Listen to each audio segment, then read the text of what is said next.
Hello, I'm Patricia, welcoming you to the Haiku P podcast. It's episode 5 of the second series this week, and there's a lot to tell you about.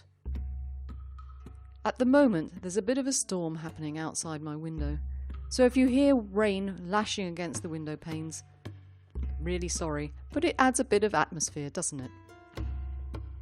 Now, as I promised in the last episode, I'm going to review Tim Gardner's new book of haiku, The Flint Knapper's Ghost. Then I'd like to introduce Renku, otherwise known as linked verse, to the podcast, and ask you to join me and see if together we can complete a 22-verse Renku over the coming months. And last but not least, I'd like to introduce you to a new poet to the community, Andy Sire. But before I get started, I promised Veronica Hosking that I would remind people that this month, March, is Cerebral Palsy Awareness Month. If you'd like to know more, then Veronica has shared a link with me, which I will put on the show notes. Now, let me tell you a little about Tim's book, The Flint Knapper's Ghost, a book of haiku. As I write this, I wonder, is flint knapping only a British thing? Probably not, but just in case, let me tell you what it is. It's the process of chipping away material from high silica stones like flint to produce sharp objects or tools, like for example arrowheads or building materials. And you certainly find many churches in the area around London that I was brought up in which have used flint in the fabric of the building. Be interesting to know, is it a thing where you come from? But now back to Tim's book of haiku.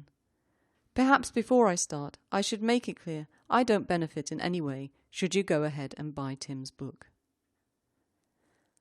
As many of you will know, Tim is a regular contributor to the Haiku P podcast.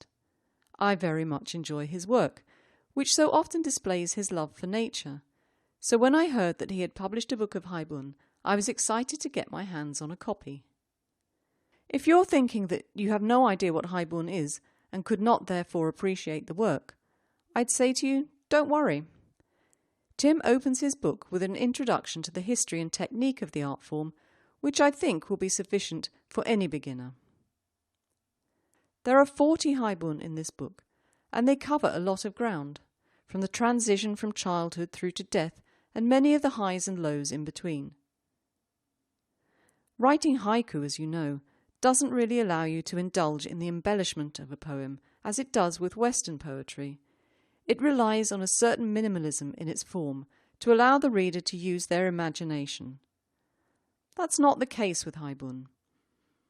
It's a mixture of prose and haiku. And the prose allows Tim the freedom to express his absolute love for the landscape.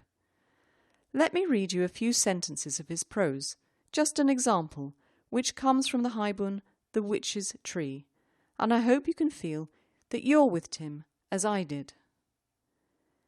Its bough arches over the silver sheen of the pasture.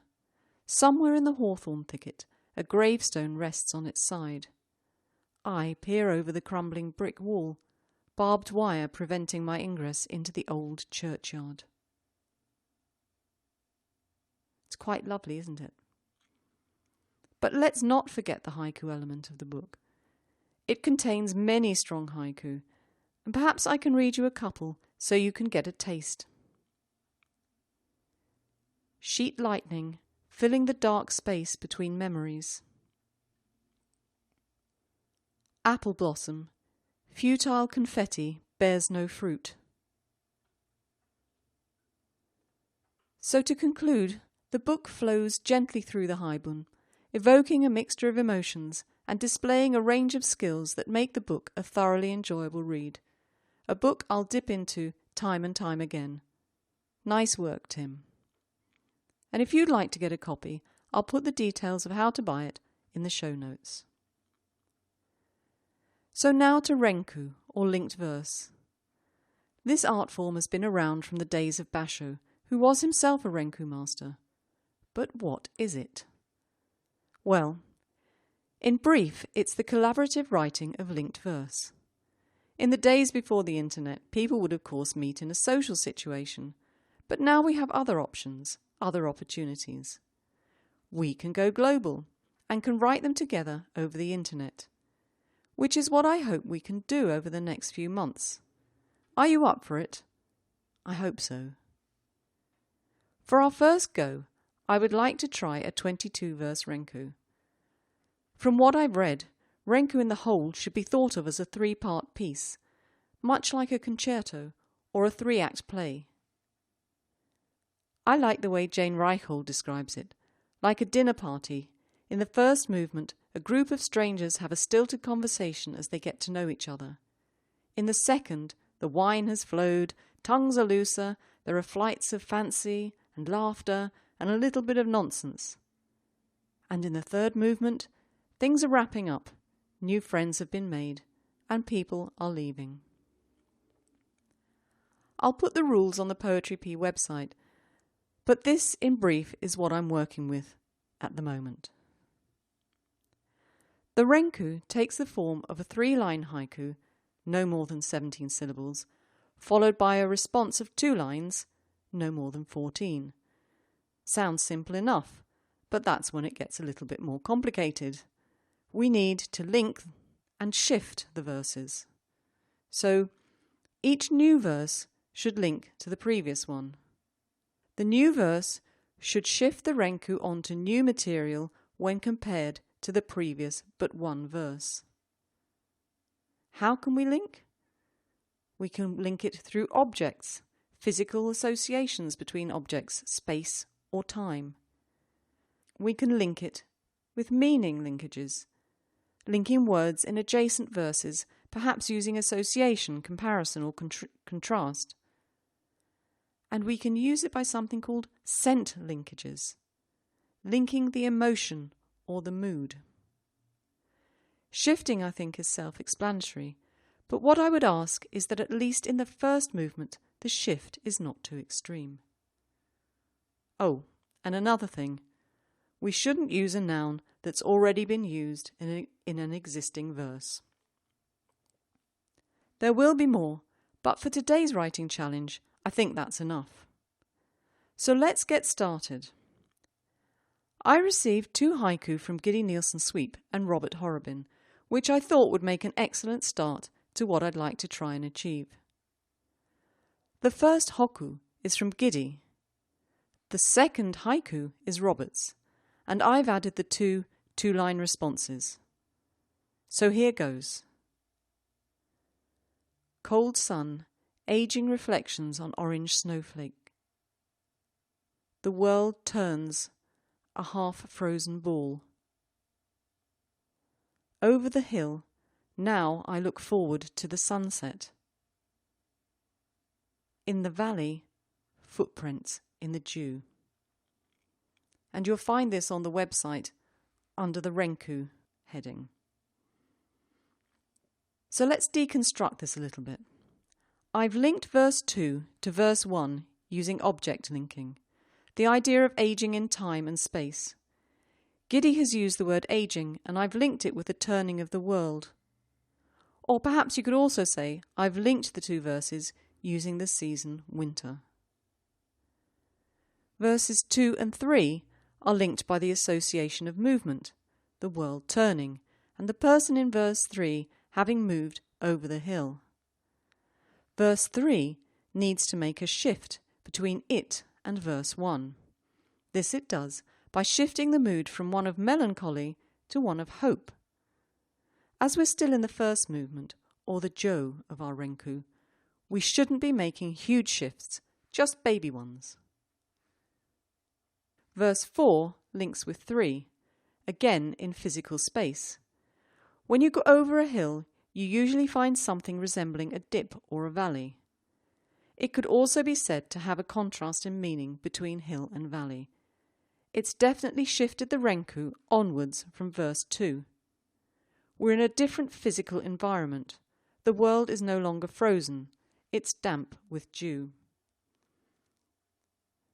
Now, what I would ask of you is to compose a 3-line haiku that links with verse 4 but makes a shift from verse 3.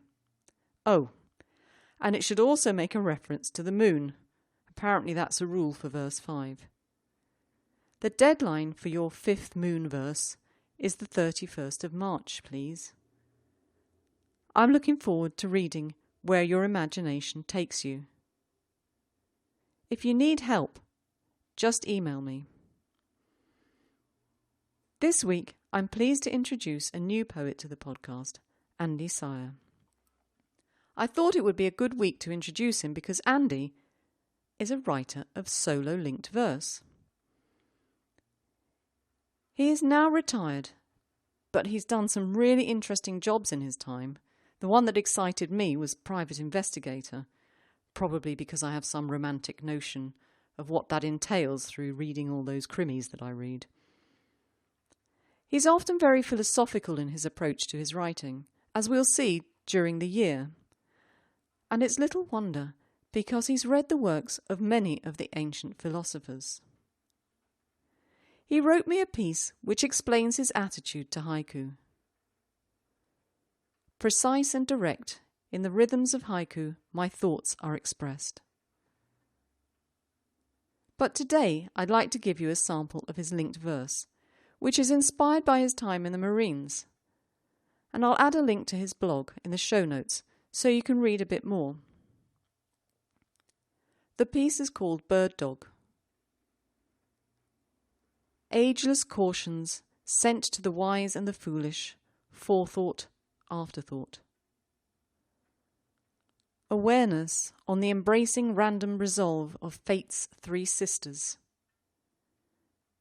Ancient challenges, inherent motivations, correct impulses. Thank you for allowing me to share that, Andy. So that's it for this week.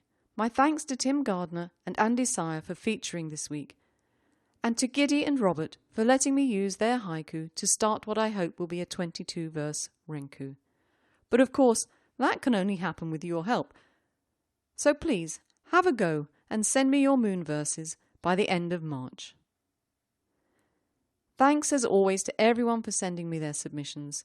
The deadline for the music podcast is coming up fast, and that's the 11th of March. Thanks to everyone who's submitted so far, and I hope there'll be more submissions before the deadline passes. Don't forget I take general submissions too, so I can feature some poets in between the special podcasts. I'm always very grateful to you for coming along and listening to the podcast, and I love to hear your feedback, so keep it coming. Until we meet again in a couple of weeks, take care and keep writing.